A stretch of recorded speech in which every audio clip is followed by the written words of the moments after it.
Check 1, 2. Can you guys hear me?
Good afternoon, everybody, and welcome to TechTown Detroit's Start Studio Discovery Showcase.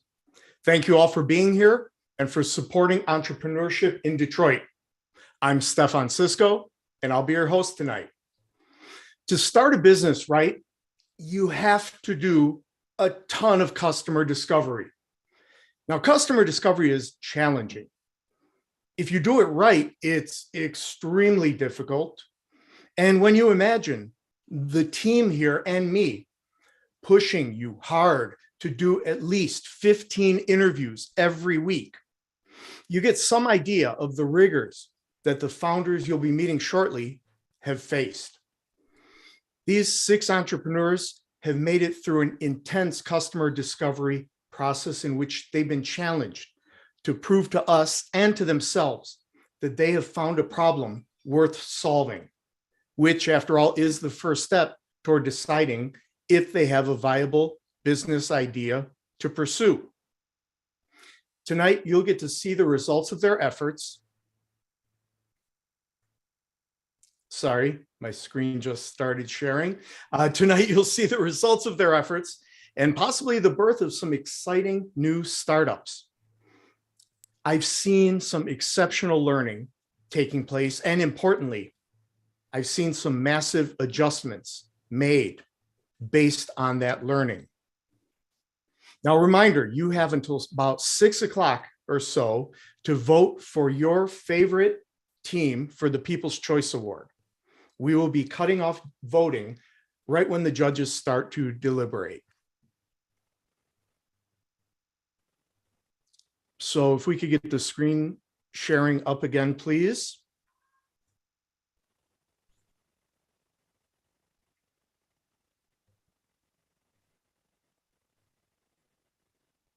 Well, while we do that, I'd like to begin by thanking some key members of the remarkable team behind the creation and the delivery of this program. First, we have Dr. Marlo Rencher, Techtown's Director of Technology-Based Programs, who heads up the effort. Me, Stefan Cisco, I serve as facilitator, and I took our entrepreneurs through this journey of discovery and validation. And Nicholas Slappy, who was instrumental in making this whole program come together and go smoothly.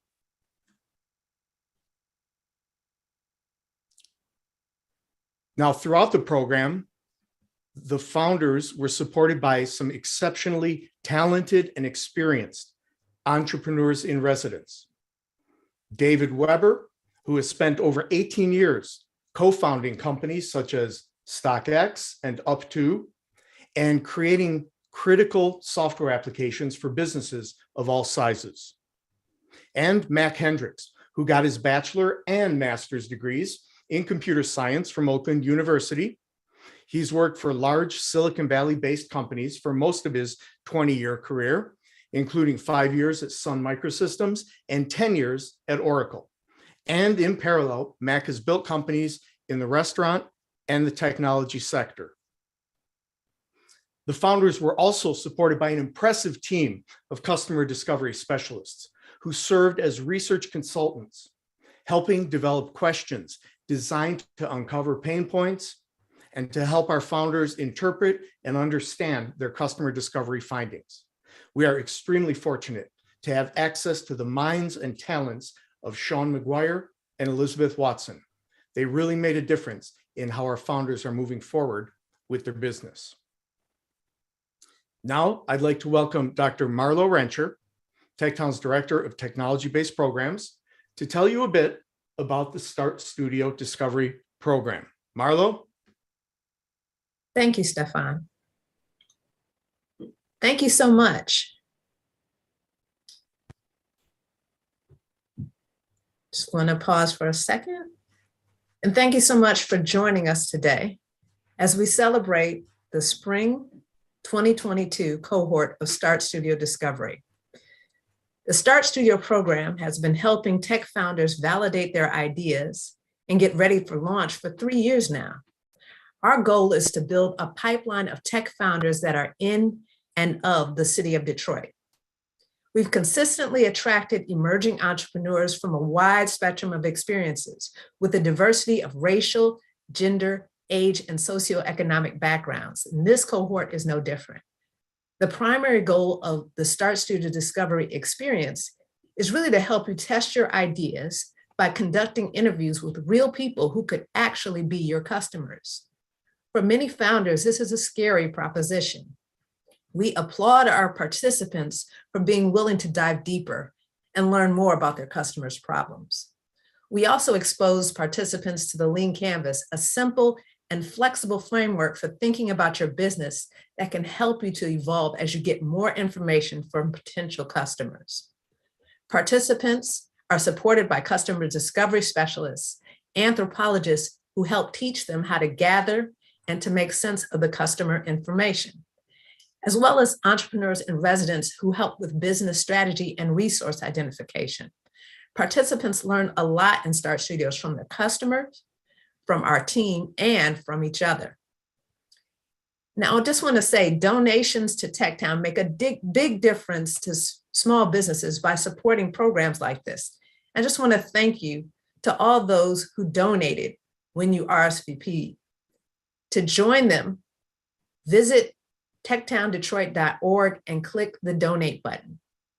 Now, I want to give a special thanks to the tech team, our facilitator, Stefan Cisco, our entrepreneurs in residence, Matt Kendricks and Dave Weber, our customer discovery specialist, Sean McGuire and Elizabeth Watson, our program coordinator, Nick Slappy, our program manager, Raina Baker, and to Kylie Lowe, who stepped in for Raina as she went out on maternity leave. Thanks also to Techtown's community of volunteers, alumni, and individual donors working with us to help entrepreneurs build their businesses back better than ever. Thanks to this audience for watching and supporting our newest cohort of founders. And a special thanks to Michelle DeMercurio for managing this wonderful event. Start Studio is made possible with support from the Michigan Economic Development Corporation, the Ralph C. Wilson Jr. Foundation, and the William Davidson Foundation. To the 2022 Start Studio Discovery Spring Cohort, I wish you the best of luck and the strength to persevere through the challenges ahead. Know that you are not alone. You are part of the Techtown family. We respect all the hard work that you put into your businesses during these past few weeks. We are invested in your success now and in the future. Thank you. And back to you, Stefan. All right, thank you very much, Marlo. All right, it is time to get down to business. Shortly, you'll be seeing 1 minute recorded pitches, 1 minute in some, from our 6 Start Studio entrepreneurs, followed by 4 minutes of Q&A with our judges.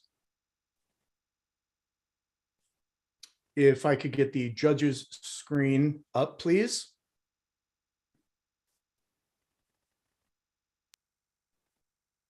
All right, tonight's judges. We're fortunate tonight to have 3 superstar judges helping us out. And Techtown EIR's Dave Weber and Matt Hendricks and customer discovery specialist Sean McGuire are going to help me introduce them now. Mac? Thank you, Stefan. I appreciate that. I have the pleasure of actually introducing Jesse Flanagan. As a senior program officer with VentureWell, Jesse supports global innovation programming for entrepreneurs around the globe. He is a regular judge for D-Prize for social innovation, where he applies his experience leading innovation teams and scaling up rural operations. He has worked with social enterprises all over the world and has been supporting early stage entrepreneurs since 2014. He started his career as a Peace Corps volunteer in El Salvador. Jesse holds a Master's of Public Policy from the University of Minnesota. All right, on to you, Dave.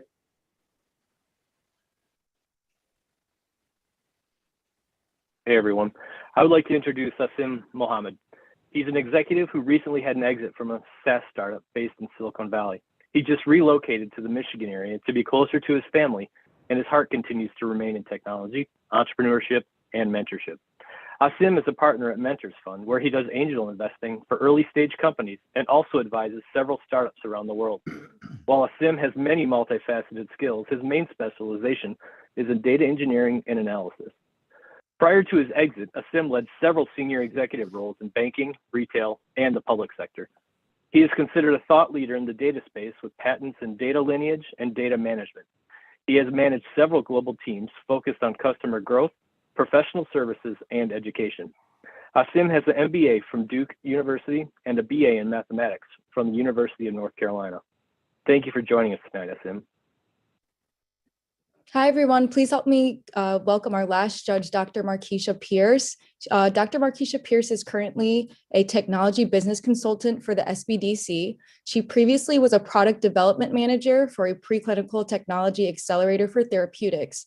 Prior to these activities, she was an industrial postdoctoral researcher at Michigan State University and led the development of a novel small molecular oncology pharmaceutical compounds. She earned her doctorate in molecular physiology and biophysics, engineering management from Vanderbilt University, and received her MBA in management and leadership from Northwood University, and her bachelor's degree in biology from Purdue University.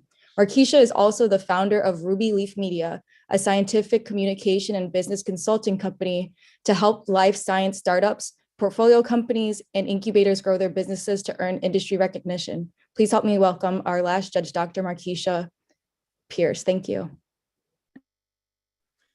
All right, thank you. And as you can see, these judges are spectacular, and we're looking forward to hearing their questions and their comments during the Q&A sessions after each pitch.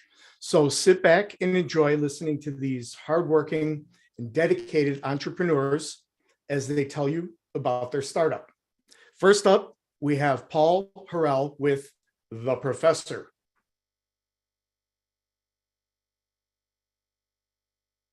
There are 1,500,000 truck drivers working as independent contractors in this country.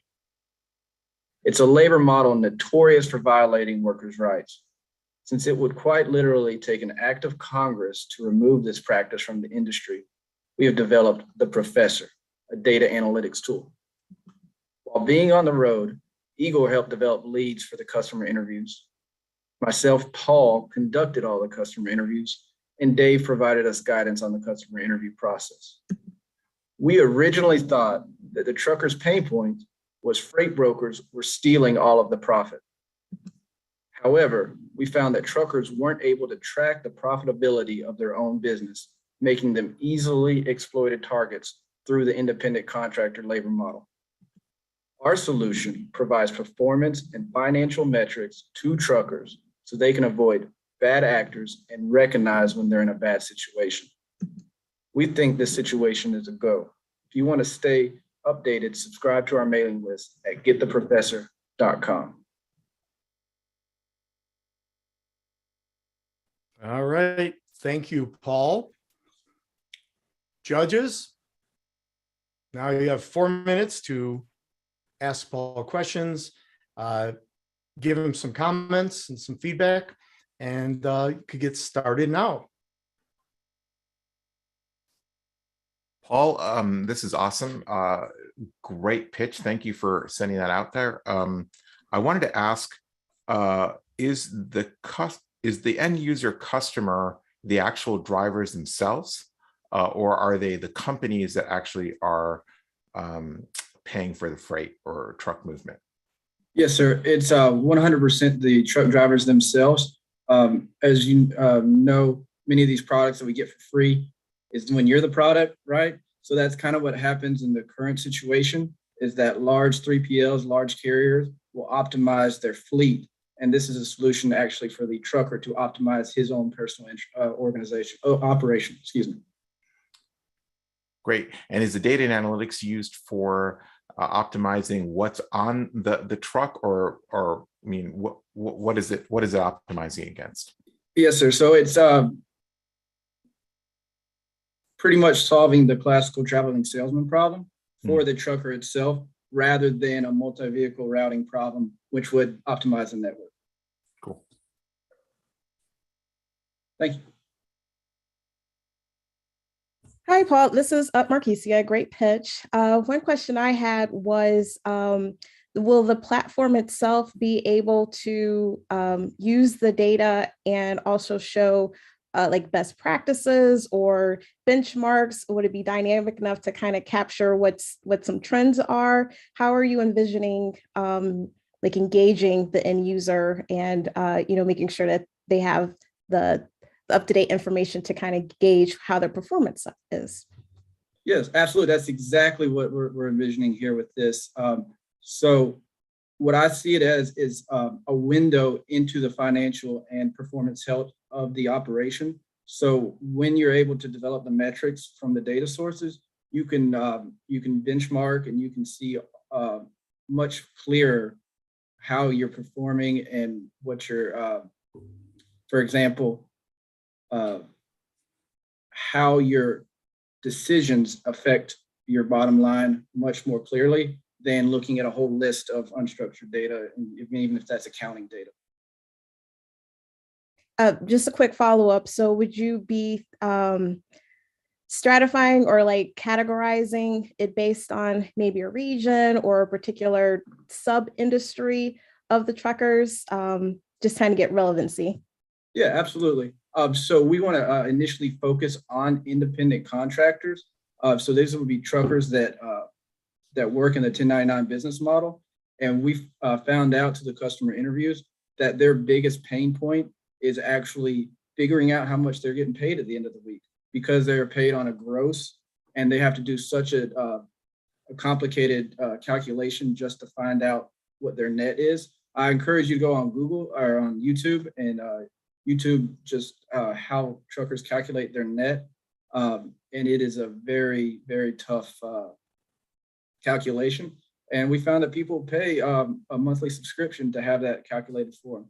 And that's our initial market. Thanks. Great presentation, Paul. Thank you. I've got a question in this similar vein. I'm curious about the solution that drivers are currently using to solve this problem and what you see as the main barriers to switching to something better. Yes, sir, absolutely.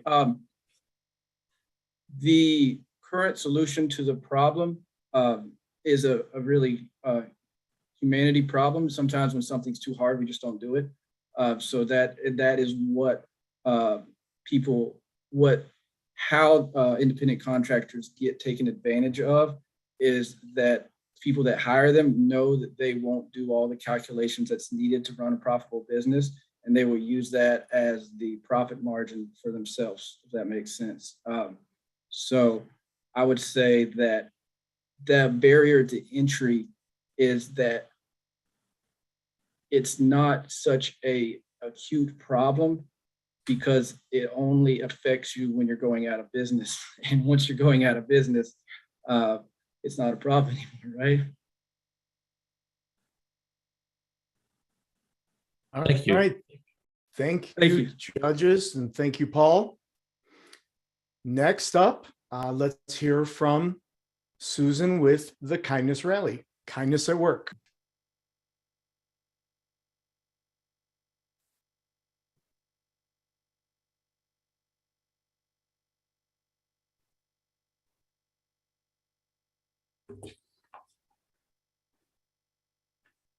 Navigating how to keep hybrid work teams engaged is stressful, but do you know what the opposite of stress is? It's kindness.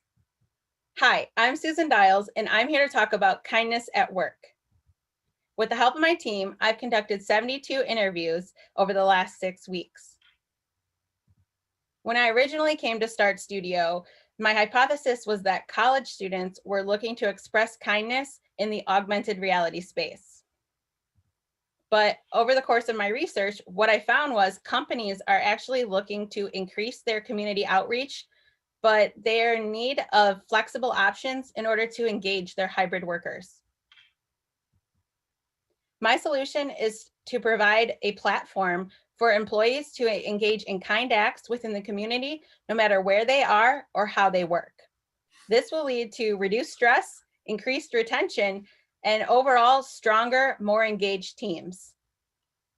If you have any questions, feel free to reach out to me. My email is susandials@gmail.com, or feel free to give me a call. Thank you. All right, judges. I'll go first. Susan, this is great. One question I had was, your original hypothesis started off with business to consumer, like the college students, and transitioned to more of a B2B or business to business type of value proposition. What were some of the interviews or kind of trends that you were seeing that made that particular switch more impactful or more evident in your eyes? Sure. Yes, we had a lot of research done on finding our customer out of the gate. And what I originally found with focusing on the gaming space with college students was there wasn't as much of a interest in AR in that way. So I started to explore how kindness kind of is functioning. I thought of like how people are connecting and what's changed, especially since the pandemic. So I started exploring in the workplace, and then also more on a personal level with people and like how they incorporate kindness into their daily lives. And ultimately where I found the most need was with the HR professionals and them trying to put on community outreach initiatives still in a post-COVID world, while also creating team building opportunities for hybrid workers. Thanks. Thank you, Susan. That was a great presentation. I think I'm going to keep piggybacking off of Markesia. I'm curious what you heard in your customer interviews about the alignment between the HR strategy of the organizations that you'd sell to and the product that you'd like to provide. Can you tell us more about that?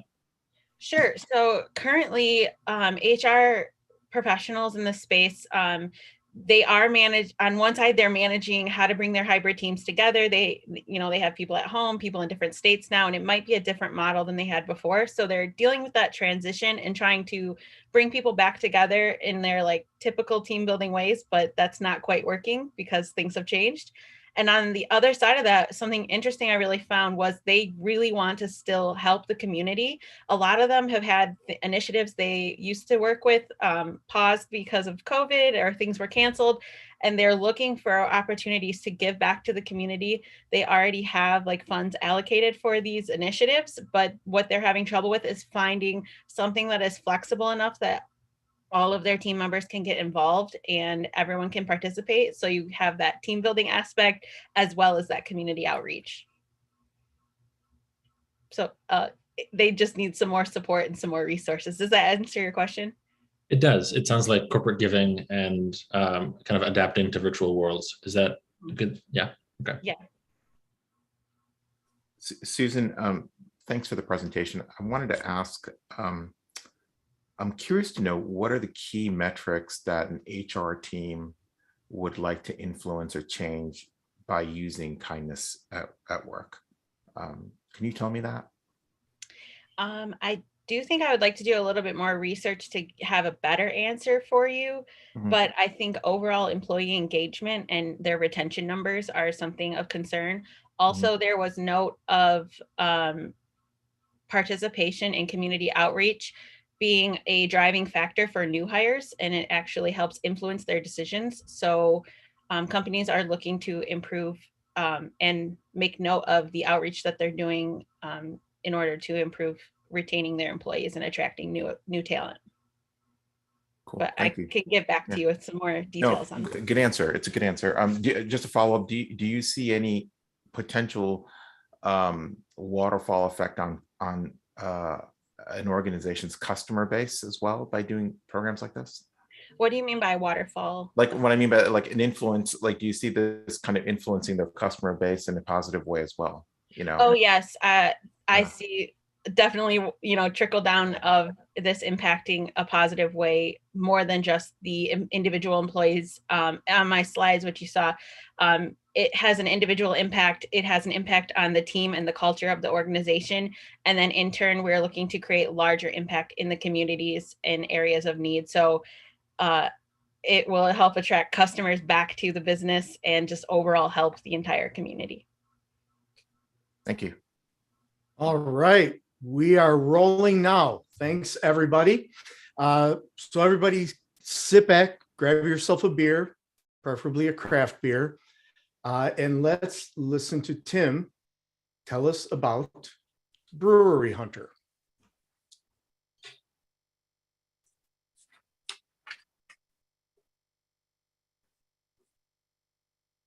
My name is Tim Simpson. Imagine it's Friday afternoon and there's a delivery on your porch, but it's not your typical package from Amazon. It's fresh cold beer from Brewery Hunter.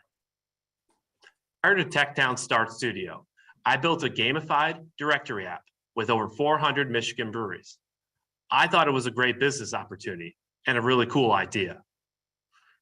After completing 88 interviews with brewery owners and support staff, it was clear that on-premise sales was their focus, but with distribution, they had two common concerns. It required tremendous investment that was met with massive competition. But what if there was another solution? My customer discovery shows that breweries aren't looking into e-commerce and self-distribution, despite demand. Brewery Hunter is aimed at helping the brewing community unlock the opportunity of compliant purchasing and delivery across the state by building an online marketplace and connecting craft beer consumers with the freshest beer around. With that, I'd like to say cheers. We hope you'll support our growth by letting us bring you fresh Michigan craft beer to your doorstep. All right, judges.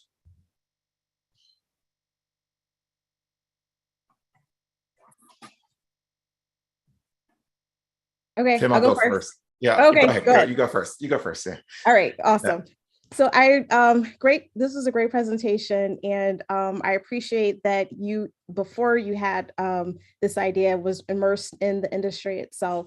I was wondering if part of your customer discovery included part of the logistics behind delivering to the different region, and if not, what would be kind of your next step to interview people that can inform how the infrastructure needs to be, or changes or augmentation or improvements need to happen with the infrastructure to get shipping to a customer possible? Markesia, that's a great question. Yeah, and I would say that a little bit of my customer discovery did talk about work with those who are handling distribution for the breweries themselves. Breweries kind of think about the marketplace and their on-premise sales as two different things.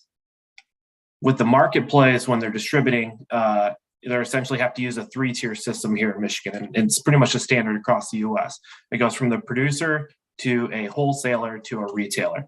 But with the main measure that was passed in 2020 here in the state of Michigan, there was a significant change in a brewer's ability to self-distribute. They can self-distribute up to 2,000 barrels, which doesn't seem like a lot, but that's actually a 500,000 16-ounce bottles of beer. So with that being said, my understanding is, like, with this new legislature, are breweries upping their tech stack? Are they looking at third-party carriers? Are they looking at ways to do distribution themselves? And they really aren't. There's a study that's by Sovos that shows that there's only 25% of breweries are selling their beer online via an e-commerce model. And with that being said, only 6% of them are thinking that's a growth area for them. So there is an opportunity. And right now it kind of comes at the detriment of an employee. They're out there driving the beer in a radius, and it's a little bit willy-nilly. Our focus is all about enablement and making sure that they can have a radius or an area that they're driving to while facilitating that sale. So I think you answered the question I was going to ask, but let me ask it again. Are you an e-commerce company, or are you a last mile delivery distribution company?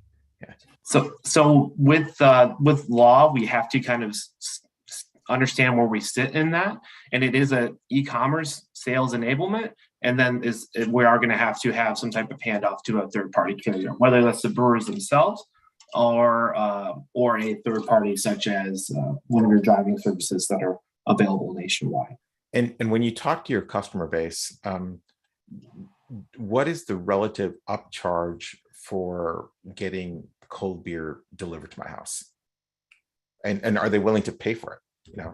Yeah. So with your on-premise sales, you're looking at being able to sell a beer from $6, $7, $8, $9, $10 a glass, compared to when you're buying it at the retailer, you're looking at buying a 6-pack for close to $12, $15, right? So there is a significant charge with that.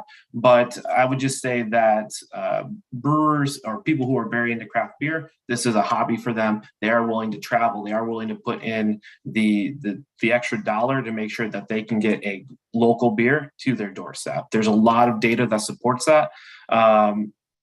Looking at Sovos, a partner that helps with compliant shipping, there's like 67% of craft beer consumers are looking at getting porch delivery of beer in 2022, right? So that new model, there is definitely going to be a cost that's associated with it, such as your weekly grocery delivery services or your curated easy meal delivery to your door services. Yeah, got it. Cool, thank you. Tim, you just answered the question that I had. I wanted to ask what you've done to validate the demand for this, and it sounds like there's extensive research on that. Is there anything else that you would do to be sure that there's enough demand to support your business? Yeah, absolutely. I think we always have to continue to learn and understand both sides of the conversation, both those who are the producers and then the consumers themselves.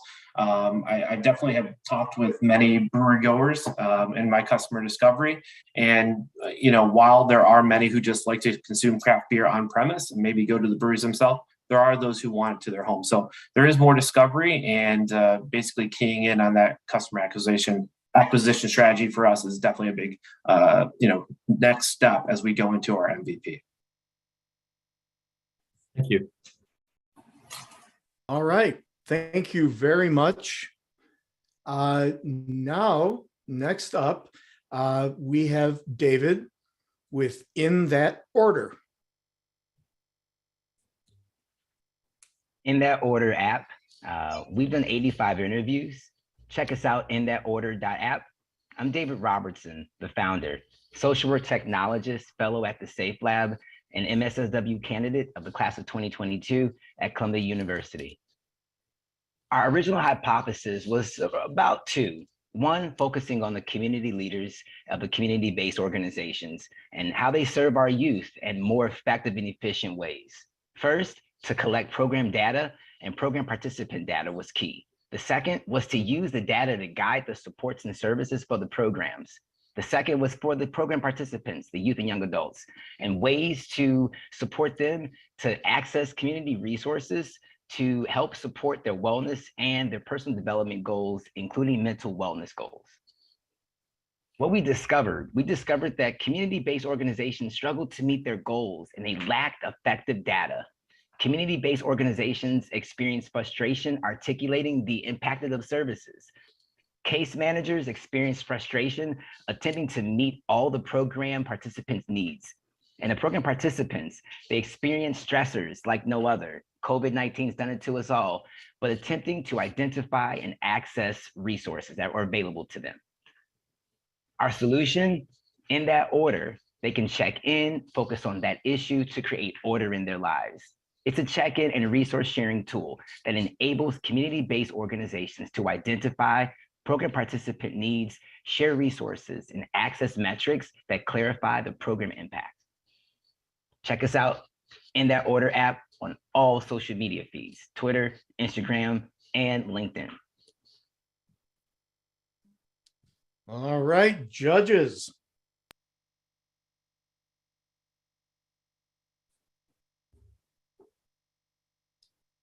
All right, I'll go first. Thank you, David. I appreciate the pitch. This is an existing app today? Yes. Okay, awesome. And effectively, what I'm hearing is that it allows people, community activists, social workers, people who are just doing regular community work, to have a better pulse on their community and have the ability to respond quickly to the needs of the community. Am I hearing that correctly? Absolutely. It's a strength-based app. Being a social worker in the pandemic, I realized that a lot of people didn't have the verbiage. And so I was working with 9 through 14-year-olds in Oakland Unified School District. And I recognized that supporting them was helping them by increasing their vocabulary for mental health resources. And so In That Order came about by helping them check in to focus on that specific issue to create some type of order, not so much immediate, but in the sense of now, so that there was a sense of belonging. Got it. Thank you. And how do you monetize something like this? Yeah, absolutely. So the current two areas that we're focusing on are workforce development organizations and universities, specifically bridge programs and partnering with the clinics on campuses. And the workforce development, they obviously have different funding sources in regards to development, professional development, personal development. In regards to universities, there's a myriad of opportunities around grant funding. There's a series of funding in regards to mental health and title funding as well. Thank you. David, thanks for the presentation. I love that you're solving this problem. so important. I'd love to know, I think one of the challenges that you're up against is that the people creating data are not the same people who are using the data all the time. How do you make sure that your product drives value back to the people who are inputting information into this app that social workers and community-based organizations will then be using for their strategy and decision making? Yeah, so one of the bases for me, 95% of the tech world is not. I'm an anomaly in the world, and so my goal has always been to be representation that matters. And so in regards to supporting the organizations, that's been a huge key to make sure that that all the data is not coming from a deficit narrative. And that's been one of the major issues of looking at individuals who we're serving as them versus we. And so that's been one of the main goals, is really making sure that when we partner with the organizations, they understand that the data is their data. We are a partner to make sure that they understand who they're serving, so that we could all have a cohesive community together. Thank you. This is great. Kind of along those lines, my question was, in your interview process, were you able to uncover any barriers or bottleneck in terms of how you would keep the data safe, or something that's maybe de-identified for people to kind of use on a regional basis to help protect the end user? Well, I would say the community member instead of the partner organization. Was there anything in your interviews that kind of presented some things to watch out for in keeping the data safe? That is absolutely one of my biggest and most important needs, safety and protection. Being a part of the Safe Lab at Columbia University, we focus heavily on data science and AI. And so one of my biggest issues is making sure that data is supported. So part of some of the partnerships and some of the conversations we've had, there are myriads of different organizations that said, hey, we are not interested in even you as the organization having privy into certain data. Again, for us, the goal for me, being a social worker, is to make sure that the individuals that we're serving are connected to resources and their harm is reduced. So if that partnership means that we don't have privy access to that specific data, but the customers are being served and giving their resources, that is a part of our structure. Again, our goal is to support the organizations with data. It is not for us to be the bank of the data. It's to help them create their specifications so they can be more supported through grants and funding. Thank you. All right, fantastic. Thank you very much. So now the judges are entering their scores and notes for the founders and everything in real time. So I'm going to just give them a minute or so to catch up and make sure that they're not scrambling at the end.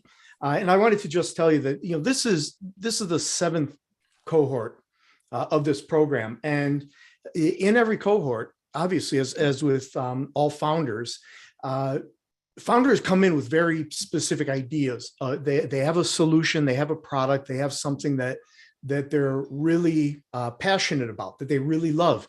And it's challenging to get them to step back from that and start from scratch, kind of empty the cup and go out and do customer discovery to really focus on that problem. And in this cohort, more so than others, several of the entrepreneurs came in with a lot backing up what they've done, whether it's apps that they've already written or begun to write, with their models kind of set.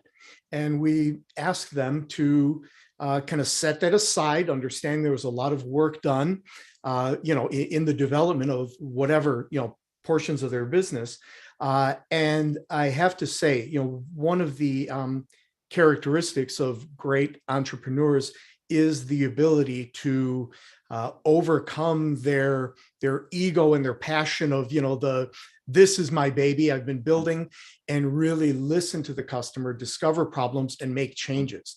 And this cohort has been really impressive in coming back and saying, wow, I thought I had it. Here's what I learned, and here are the changes I'm going to make. So to each of the 6 founders here, I just wanted to say it's been really, really nicely done. It's been great to watch you set aside your preconceived notions, follow the data, follow the facts, and come up with something much, much better. So for everybody, nicely done. And let's get back into it and hear from Caleb about his startup, Poly. Hi, my name is Caleb Mims. I'm the founder of Poly. I created 53 interviews. My team is made up of myself, the founder, and David Weber, my advisor and my mentor. Coming into the program, I thought that the problem was that voters found that the information seeking process during an election cycle was difficult and time consuming. After 53 interviews in, I believe that the nonprofit organizations and community leaders were having a difficult time creating awareness and convincing community members to vote. Our solution is to launch a voter information platform to partner with profit and for-profit organizations to relay information to community members. I believe that the idea is a go. My contact information is listed below. Thank you. All right, judges.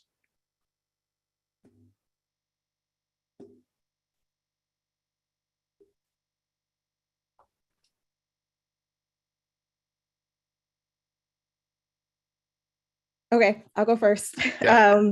I think this is a super important issue, and I'm happy to hear that you're also thinking about this issue. The question I had that came up right at the end is you have profit and for-profit end users. Was there any what insights from your customer discovery process led you to believe that their value proposition or what you can deliver to both of those types of organizations overlap, or will there be some point where you have to diverge in what you can provide for maybe a profit versus a nonprofit organization in this with this technology? Yeah, so the thing with the for-profits and nonprofits was the pain points. Those for the nonprofits, they're like the NAACP and the Detroit Urban League. One of their goals is to get their community members to engage and to get out and vote. The NAACP in Detroit, one of their main models is take your souls to the polls. And for the Detroit Urban League, one of their main goals is to get as many of their community members to vote as well. And once I started having interviews with the Detroit Urban League president, I could really see in his responses that they were having a hard time breaking through with awareness and apathy with their different members. And that's when I started to basically come up with the conclusion that I needed to partner with these organizations to get my my app to this community members to get them to get with the audience better. So I'll go next. Great presentation. Thank you for bringing up. I think it's an interesting idea. So who do you think is who's the customer that you're selling to? Is it the NAACP or is it the end user?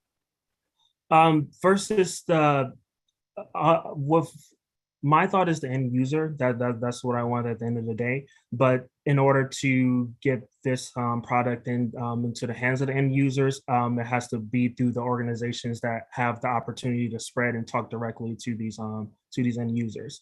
Partnering with nonprofit organizations and for-profit organizations that care about voting is the easiest way to access and penetrate these communities and these users, and it will potentially spread throughout the community to impact these end users by just awareness, and also with partnerships with these for-profit and nonprofit organizations that believe in voting and making sure that everybody have access and are aware of it. Just a follow-up question: how do you guarantee adoption if you're selling to an organization and you want their constituents to start using the product, but maybe the constituents don't? So I mean, what have you given any thought to that? Yeah, that's a good question, actually. I have to do more research and information on that. One thing I know that is trying to just get it from like a type of grassroots thing, going to community meetings, district meetings from Detroit City Council, going to block club meetings, trying to push this and get this into trying to get the awareness of this platform into the community members, trying to basically let them know about the app, this idea. Thank you. Caleb, great presentation, and thanks for working on this problem. I'm curious what you've learned from apathetic voters in your discovery process and how your product solves their problems, in addition to solving the problems of the payers and the organizations. Yeah, so through my 53 customer interviews, one of the things I really want to know is once I asked people, did they vote in midterms or presidential or even local elections? And if they didn't, why? What's the problem? Why did they not vote in these elections? Most of them said that they do care, and that apathy wasn't necessarily the issue. It was awareness and time consuming and just gathering the information. One thing that's the great thing about this idea in this app is to make everything personal for the end user. So every end user is different. One end user might care about a different set of social issues. One might care about maybe different what the city or the governor or the mayor has going on within the city. And Polly can have that personalized for each end user to where they might care about a certain issue, and it can push that. Say if somebody cares about, let's say something about like for abortion, somebody can be able to potentially match, be able to click that they care about abortion and get every type of information that's related to that issue. From maybe what's going on within the state or what's going on with the mayor, what's going on for a governor. So basically every end user is different, and making sure that this app can basically speak and specialize to access that end user. Thank you. That's helpful. All right. Thank you very much. One more time, we have Daryl from Worldview App. Welcome to Worldview App, where we help you see the world. My name is Daryl Gunn, and I'm the founder. Now, originally, before the program, I thought that frequent travelers wanted more local information regarding just news, history, and more so the culture of that destination. However, after those 44 interviews, I discovered that actually occasionally infrequent trip planners discover there are new places to travel using social media and honestly just word of mouth. So what I propose to do is to build a community that, one, helps people discover places and events based on those personal travel criteria, to also research the local culture, which is 2, and number 3, plan and book those trips. So again, this will be Worldview App. My name is Daryl Gunn, and we are definitely a go. Thank you. All right, judges. I'll tell you something. I'm on a WhatsApp group that's a travel WhatsApp group, and whenever I go anywhere, I'm always kind of going out to that travel WhatsApp group and asking questions around, what are the best places to eat in this city and that city, and putting that into an app and creating a community around it is very smart idea. How do I always come back to, what's the monetization strategy there? Well, flat out just gaining users. So there's different monetization strategies. So first of all, if I have users and I kind of understand their interests and things like that, I can probably honestly build algorithms and things like that to offer them different travel related items. And that could be anywhere from travel packages, products and anything in between. In addition to that, I can assist people in kind of traveling and those packages. So you kind of think of a travel agent that's kind of automated in a way. Yeah, recommendations. Yeah. Tools, and then when they get there, they'll receive local suggestions so to speak, on places to eat and things like that. So, I mean, I could always tap into those local vendors and things like that as well. And I think that's just kind of the beginning as opposed to the information and you know, so forth. Great idea. Thanks. Thank you. Daryl, for me, your customer insights also spot on. I love to get recommendations for where to go and what to see. How are you going to build trust in an online community where one, I mean, that's sometimes in short supply in social media, and two, people might prefer getting recommendations from someone they know?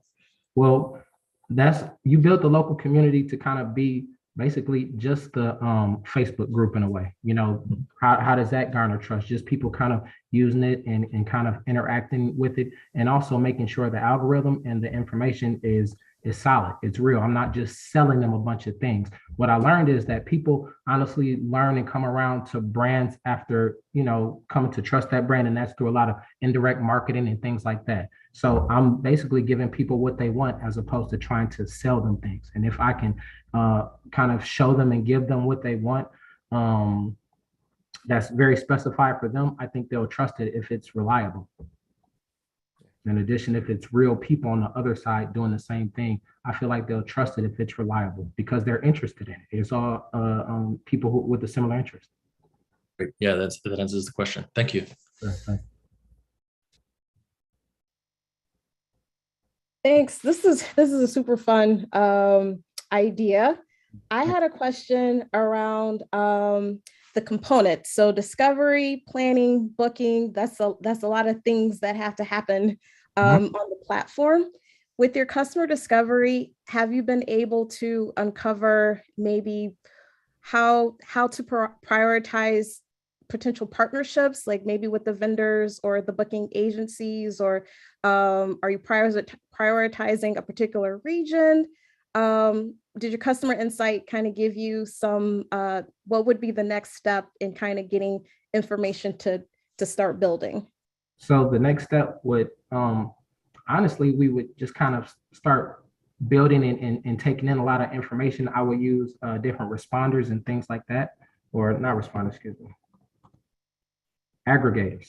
So I'd be able to use aggregators and things like that. And it's kind of like being able to go on Flipboard or anything else and being able to select your criteria, you know, what your interest is and things that you like, and me being able to kind of build out and show that. And as it kind of grows from there. So what would I need? Honestly, it's just to kind of having that repository of information or that algorithm that can bring that information forth.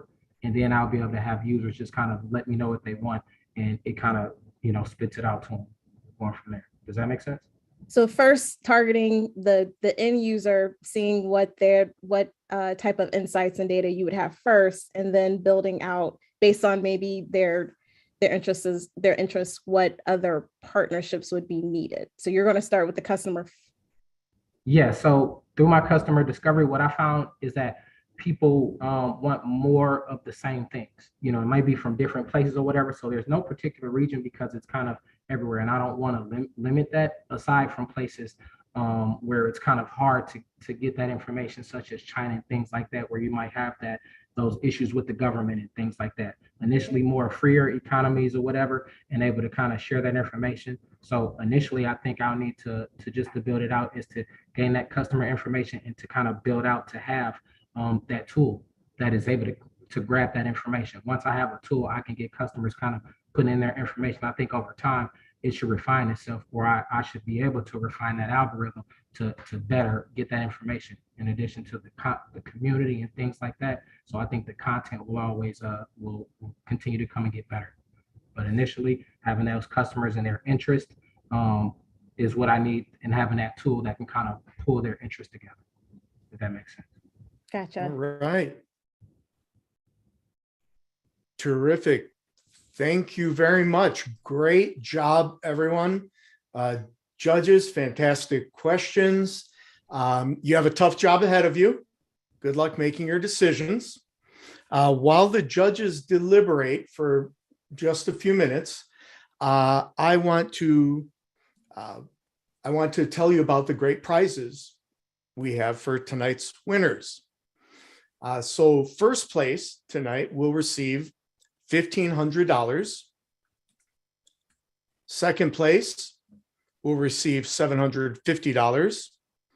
And third place will receive $250. But wait, there's more. One startup is also going to receive a People's Choice Prize of $500. And at this point, I believe voting has been closed. So if you haven't voted, sorry. But if you have, thank you for your vote.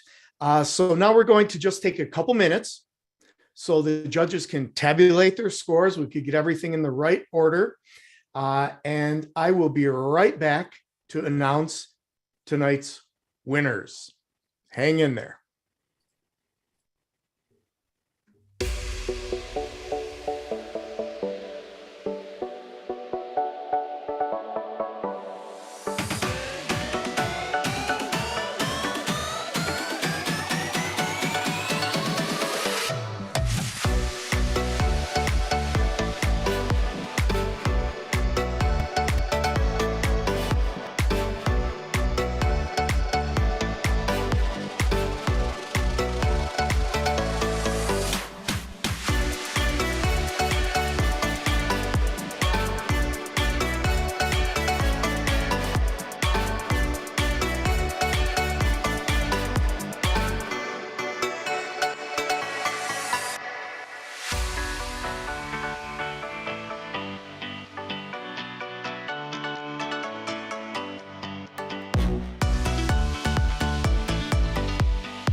All right.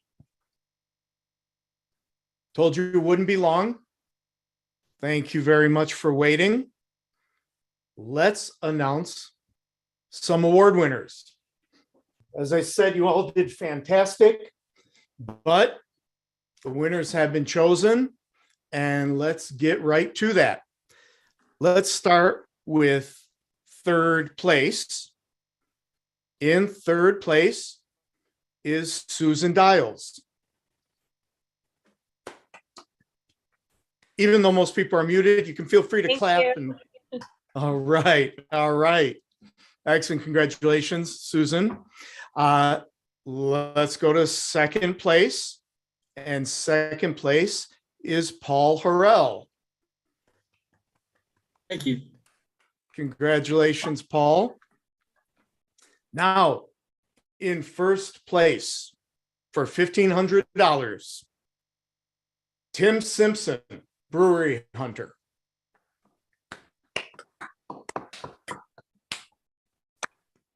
Congratulations, Tim.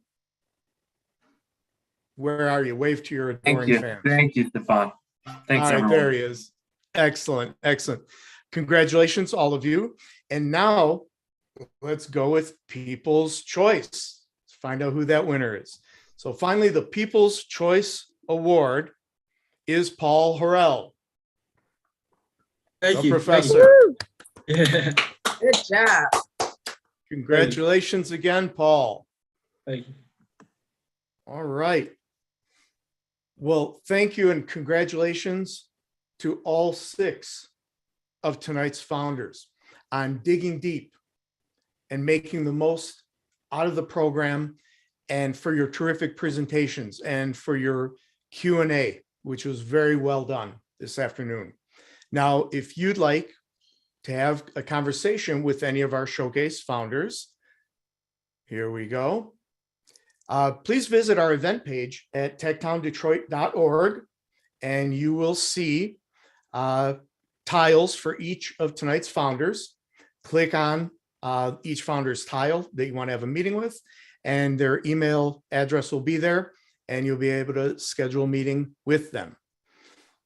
Also, I wanted to thank you again to our judges, Jesse Flanagan, Asim Mohammed, and Dr. Markesia Pierce. Thank you very much for your experience and your wisdom, and for joining us to help out these 6 founders. Appreciate you being here. And once again, I'd like to thank our program funders who make Techtown Start Studio Discovery Program possible: Michigan Economic Development Corporation, the Ralph C. Wilson Jr. Foundation, and the William Davidson Foundation.